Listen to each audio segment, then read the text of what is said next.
اب یہ موضوع ایسا ہے کہ میں تم سے بہت قریب ہو گیا ہوں، تو اب قرآن کی نزاکتیں ہیں، اور قرآن کی نزاکتیں اگر سمجھو تو سمجھ میں آئے گا کہ یہ اللہ کی کتاب ہے کیسی۔ آواز دی شہر رمضان الذی انزل فیہ القرآن ھدی للناس، یہ قرآن پوری انسانیت کے لیے ہدایت ہے۔ سن لیا تم نے؟ یہ قرآن پوری انسانیت کے لیے ہدایت ہے۔ ابھی میں نے آیت پڑھی ہے ایک لمحہ پہلے، ھدی و رحمۃ لقوم یؤمنون، یہ ہدایت ہے مومنین کے لیے۔ تو کہیں کہتا ہے پوری انسانیت کے لیے ہدایت ہے، کہیں کہتا ہے مومنین کے لیے ہدایت ہے۔ دو آیتیں ہو گئی۔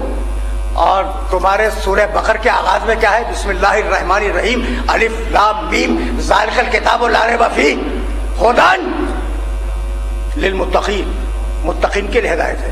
تو کبھی کہتا ہے انسانوں کے لیے ہدایت ہے، کبھی کہتا ہے مومنین کے لیے ہدایت ہے، کبھی کہتا ہے متقین کے لیے ہدایت ہے۔ بس سچی بات کیا ہے؟ دیکھو بھائی، اب یہ سمجھانے کے لیے جملہ کہہ رہا ہوں، سچی تو تینوں باتیں ہیں، تو اب یہ پھر اختلاف کیوں ہے؟ بھائی اختلاف تو ہو گیا۔ بھائی سننا، اگر یہ نقطہ قرآن مجید کا میں واضح کر سکا تو میں سمجھوں گا میری آج کی محنت سہولت ہوگی۔ کا قرآن ہدایت ہے انسانوں کے لیے، پھر کہا قرآن ہدایت ہے صاحبان ایمان کے لیے، پھر کہا قرآن ہدایت ہے صاحبان تقوی اور صاحبان عمل کے لیے۔ یہ تین باتیں کہیں نا، خدا کی قسم ان تینوں میں تضاد نہیں ہے، یہ تین اسٹیج ہیں۔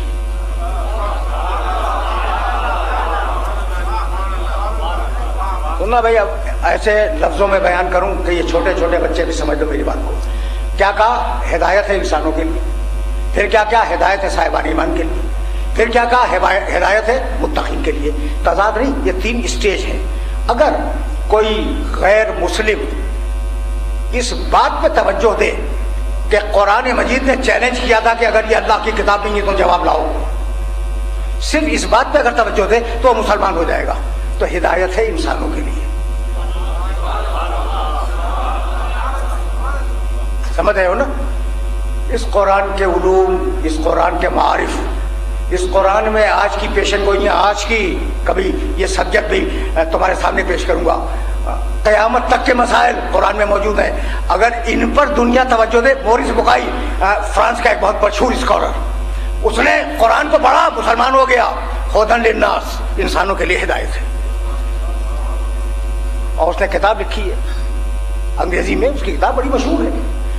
تو کہہ کیا رہا تھا میں کہ اگر کوئی غیر مسلم اس کے علوم کو، اس کے معارف کو، اس کے فلسفے کو، اس کے مستقبل کے بیانات کو دیکھے تو اسے یقین ہو جائے گا کہ اللہ کی کتاب ہے، تو انسانوں کے لیے ہدایت ہے۔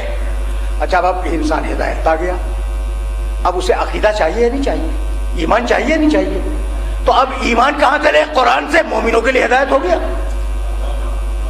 ھدی و رحمۃ لقوم یؤمنون، پہلے اسٹیج پر انسانوں کے لیے ہدایت تھا، دوسرے اسٹیج پر مومنوں کے لیے ہدایت بن گیا۔ اور اب جب وہ مومن ہو گیا تو اب اسے اعمال چاہیے یا نہیں چاہیے؟ بھائی چاہیے نا، ھدی للمتقین۔ بھائی بہت توجہ رکھنا، اس لیے کہ اب ظاہر ہے کہ موضوع کے تقاضے پورے ہونے ہیں، اور جو آیات میں نے تمہارے سامنے پیش کی ہیں ان آیات کو حل تو ہونا ہے۔ تو ھدی للمتقین، ھدی و رحمۃ لقوم یؤمنون، ھدی للناس، یہ اسٹیج تھا۔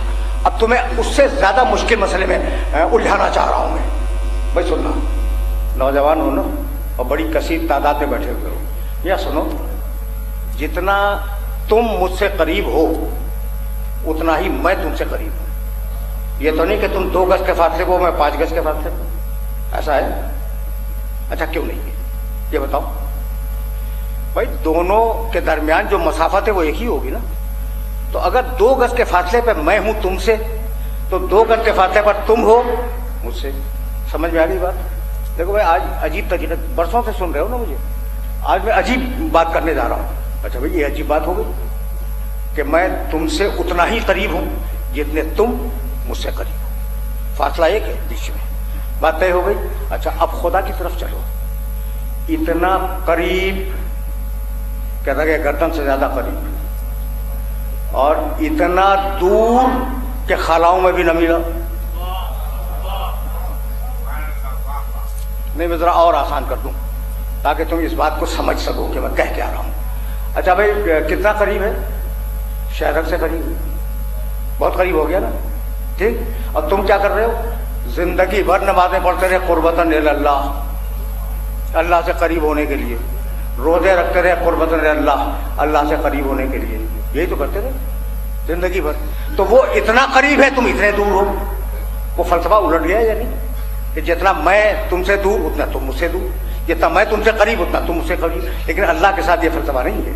اللہ تم سے بہت قریب ہے لیکن تم اس سے بہت دور ہو، اس لیے کہ قربتاً اللہ کہہ رہے ہو. اب یہ بات تو واضح ہو گئی نا. بھائی توجہ رہے. اب وہ اندیکھا خدا بہت آرام سے سننا، اس لیے کہ بہت طویل سلسلہ فکر ہے اور 9-10 گھنٹوں پہ مشتمل ہے. تو اب سننا کہ میں کیا کہہ رہا ہوں. اتنا قریب کہ نہ گردن سے زیادہ قریب. ٹھیک. اتنا دور کہ نہ خلاؤں میں ملا نہ آج تک پتا چلا کہ ہے کہاں.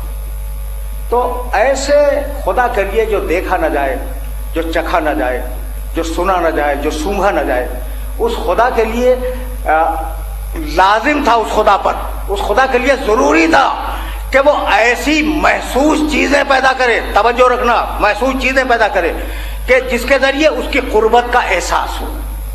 میں تمہیں بہت دور لے جا رہا ہوں، بہت غور سے سنتے رہنا. اس کی قربت کا احساس ہو. تو پہلے تو اس نے یہ کہا کہ مجھے سجدے کرو کعبے کی طرف، منہ کر کے مجھے سجدے کرو. یہ ایک قربت. اور اگر بہت دل تڑپے تو میرے حج کے لیے میرے گھر پہ آ جاؤ، دوسری قربت. ایسا ہے یا نہیں بھائی؟ تھوڑا سا قریب ہو گئے ہم، اسے سجدے کر کے نماز اپنے گھر میں پڑھی، نماز اپنے شہر کی مسجد میں پڑھی، لیکن اسے سجدہ کرنے کی منزل پر جب ہم آئے تو تھوڑا سا ہم نے محسوس کیا کہ ہم اللہ سے قریب ہیں. اچھا بھائی تمہیں اور تڑپ ہے کہ اللہ سے اور قریب ہو جاؤ تو جاؤ مکے اور اس کے گھر کے پاس طواف کرو، نمازیں پڑھو، روزے رکھو، جو چاہے کرو. یعنی وہاں قرب کا احساس زیادہ بڑھ جائے گا. تو ہماری اور تمہاری اللہ سے 2 قربتیں ہیں، ایک نماز کی قربت، ایک خانہ کعبہ کی قربت. ہو گئی بات؟ اچھا بھائی اب ایک بات سننا، بہت ڈفرینٹ طریقے سے آج بات کر رہا ہوں اور یہ اگر پہنچ گئی تو بس یہی سے میں آگے جاؤں گا، تمہیں زیادہ فلسفے میں نہیں الجھاؤں گا. دیکھو بھائی ایک قربت ہے زمانی. یہ زمانی قربت کیا ہوتی ہے کہ ہم اور تم ایک ہی زمانے میں ہے یا نہیں؟ یہ زمانی قربت ہے. اچھا دوسری قربت مکان کی کہ ایک ہی جگہ پہ ہوں، ہم اور تم اس وقت ایک ہی جگہ پہ قریب ہے. دو قربتیں ہو گئی، ایک زمانی اور ایک مکانی. 2 قربتیں. تیسری ایمانی، ہم سب مل کر ایک اللہ کو مانتے ہیں، محمد رسول اللہ کو اللہ کا رسول مانتے ہیں، 12 اماموں کو مانتے ہیں. یہ قربت ہے نا. تو نظریے کی قربت، ایمان کی عقیدے کی قربت، زمان کی قربت اور مکان کی قربت، یہ 3 قربتیں ہیں جو ہم میں اس وقت پائی جا رہی ہیں. ٹھیک. وہ بہت توجہ رکھنا.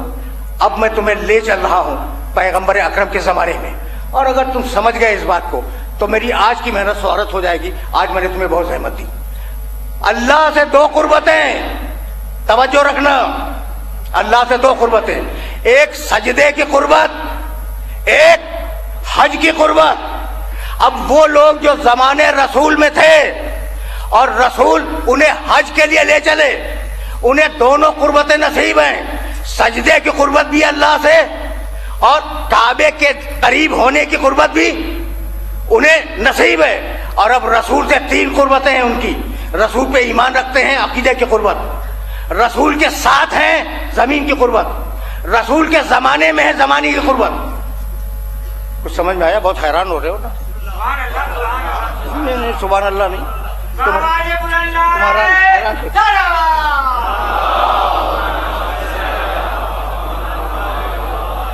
سنو، بہت کام کی بات کہنے جا رہا ہوں. اب تم نے سوچا کچھ کہ وہ جو رسول کے زمانے کے اکابر ہیں، بڑے لوگ، وہ کتنے قریب ہیں؟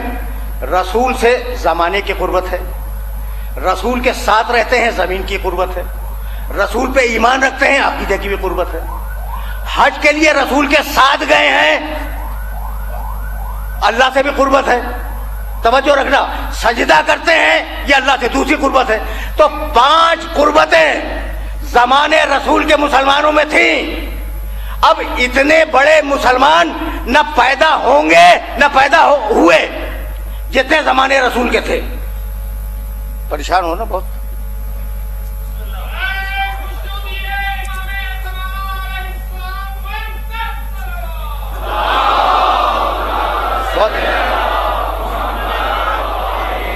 میں بہت پریشان ہوں, لیکن میں قسم کھا کے خدا کی کہہ رہا ہوں کہ اتنے بڑے لوگ یہ انسانیت کا تاج تھے, یہ انسانیت کا شرف تھے, یہ اخلاق رسول کے ذمہ دار تھے, رسول کے ساتھ ہیں, رسول کے زمانے میں ہیں, رسول پر ایمان رکھتے ہیں. ان سے بڑا مسلمان دنیا میں گزرا نہیں, سمجھ گئے؟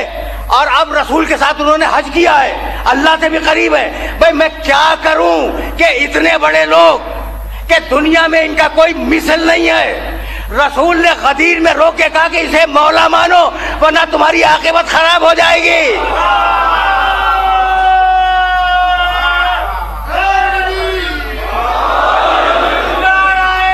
سمجھ رہے ہو؟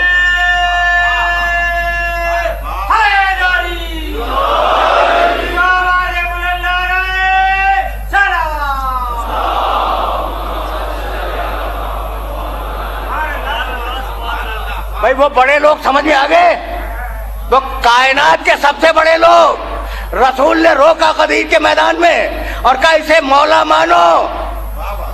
بھائی مجھے جملہ کہنے کی اجازت دے دو کہ جب اتنے بڑے لوگ علی کی محبت سے نہ بچ سکے تو محلے کا ملا علی سے کیسے بھاگ جائے گا؟